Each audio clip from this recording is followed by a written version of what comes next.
Hello hello, क्या हाल चाल। सब बढ़िया।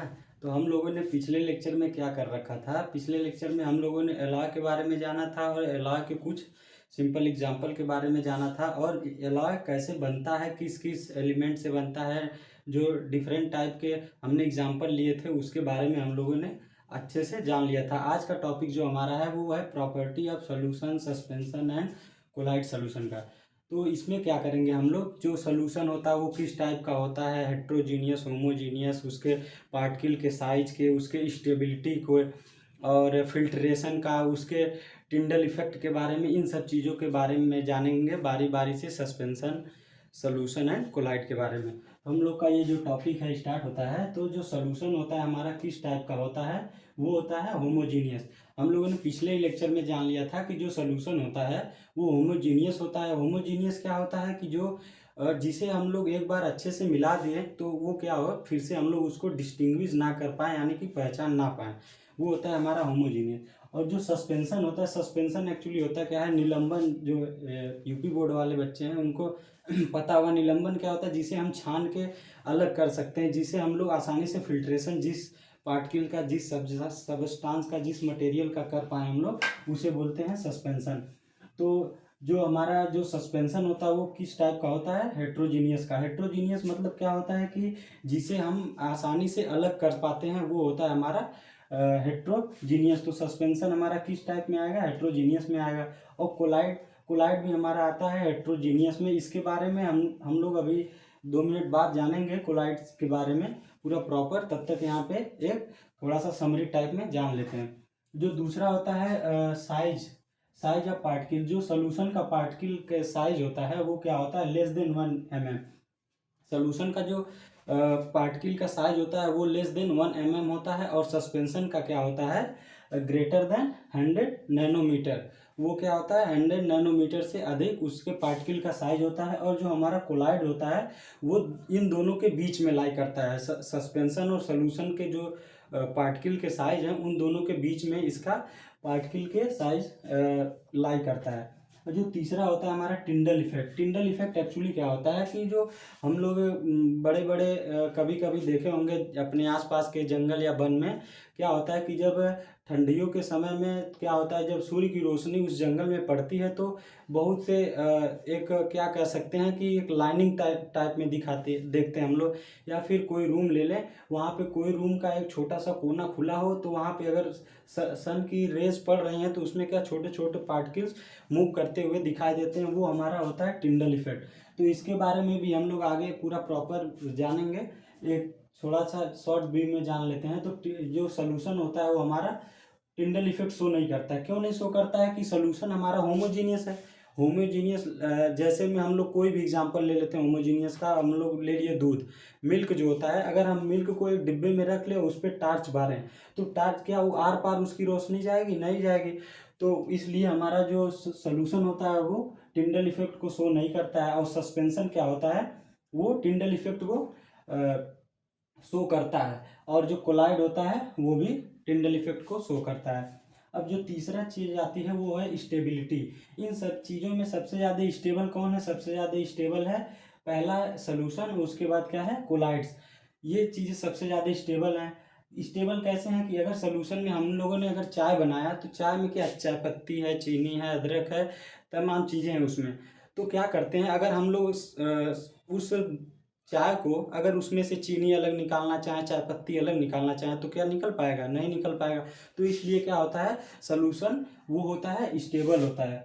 और ये सस्पेंशन तो सबको पता है, रेत तो बालू है हमारे पास और पानी है, दोनों को एक में मिला दें और कुछ टाइम के लिए रख दें, लगभग 1 मिनट के लिए, तो वो क्या होगा, वो जिस भी हम लोग बीकर में रखते हैं उसके बॉटम पॉइंट पे जाके वो आसानी से बैठ जाएगा। तो ये अनस्टेबल होता है। और जो हमारा तीसरा होता है ये कोलाइड, कोलाइड भी हमारा स्टेबल होता है। इसके बारे में हम लोग अभी नीचे पूरा जानेंगे। अब चौथी चीज आती है, पांचवी चीज आती है हमारा फिल्ट्रेशन। फिल्ट्रेशन सोल्यूशन को हम लोग वही है कि हम लोग अगर चाय से चाय पत्ती, चीनी, इन सब चीज़ों को अलग निकालना चाहें तो नहीं उसको निकाल सकते हैं। यानी कि हम लोगों का जो सोल्यूशन है उसमें फिल्ट्रेशन पॉसिबल नहीं है, लेकिन क्या सस्पेंशन में फिल्ट्रेशन पॉसिबल है, क्योंकि उस जो हम लोगों ने बीकर लिया उसमें पानी और रेत मिलाया, तो उसमें क्या कर सकते हैं हम लोग, आसानी से अलग कर सकते हैं। इसलिए सस्पेंशन में फिल्ट्रेशन पॉसिबल है और कोलाइड्स में फिल्ट्रेशन नहीं पॉसिबल है। अब जो आता है हमारा कोलाइड सोल्यूशन। अब कोलाइड सोल्यूशन क्या होता है? कोलाइड सोल्यूशन ये होमोजीनियस से कुछ मिलता जुलता है। देखते हैं क्या है। A mixture in which particles of substance are distributed evenly throughout the solution.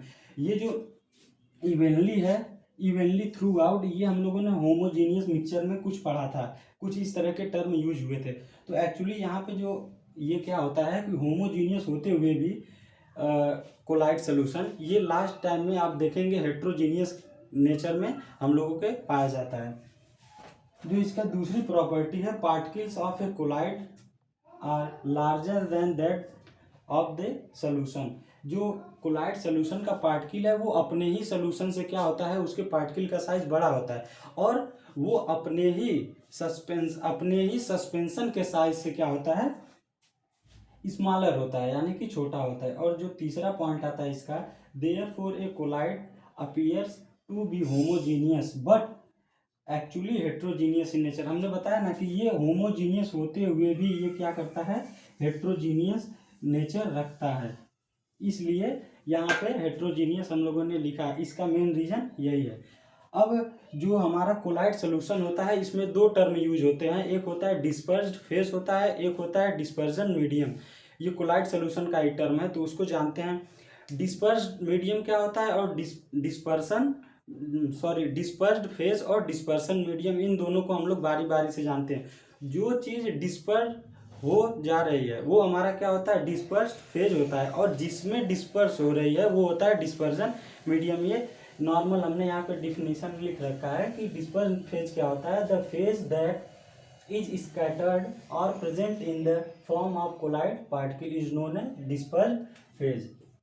अभी हमने बताया जी, जो चीज़ डिस्पर्स्ड हो रही है वो हमारी डिस्पर्स्ड फेस है, और जो चीज़ जिसमें डिस्पर्स्ड हो रही है वो हमारा होता है डिस्पर्जन मीडियम। तो डिस्पर्जन मीडियम क्या होता है, the medium in which the colloidal particles are dispersed is called dispersion medium. ये होता है हमारा डिस्पर्स। इसका हम लोग एक सोल्यूशन से रिलेट करके इसको हम लोग याद कर पाएंगे। एक छोटा फॉर्म होता है, जैसे हमारे पास क्या होता है, सोल्यूशन होता है, सोल्यूशन होता है ये। अब इसमें हम लोग क्या करते हैं, सोल्यूशन में क्या दो टर्म यूज होता है, एक होता है सोल्यूट होता है, एक होता है सॉल्वेंट। इसी तरह से हम लोगों का कोलाइड में क्या होता है, कोलाइड में क्या होता है कि कोलाइड में क्या होता है कि हम लोगों का इसमें भी दो टर्म यूज होता है। पहला टर्म होता है डिस्पर्स्ड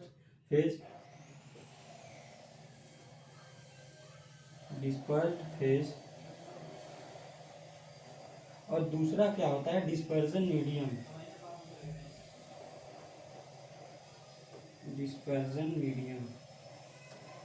ये दो टर्म यूज होता है।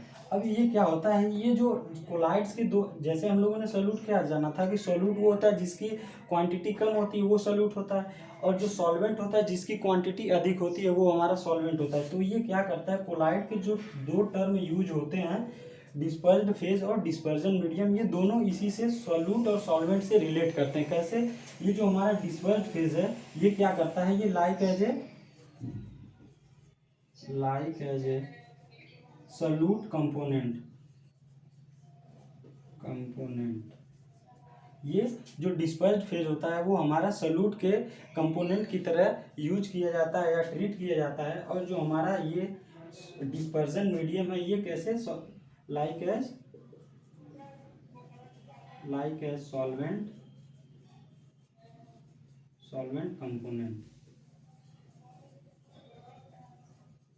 इस तरह से हमारा ये पूरा एक छोटे फॉर्म में, समरी फॉर्म में हो गया इसको याद करने का तरीका। तो ये हमारा पूरा आज का टॉपिक यहाँ पे कोलाइड सोल्यूशन का खत्म होता है। अब नेक्स्ट टर्म पे हम लोग नेक्स्ट टॉपिक स्टार्ट करेंगे। मिलते हैं नेक्स्ट वीडियो में। आप लोग हमारे वीडियो का इंतजार जरूर करें। Thank you.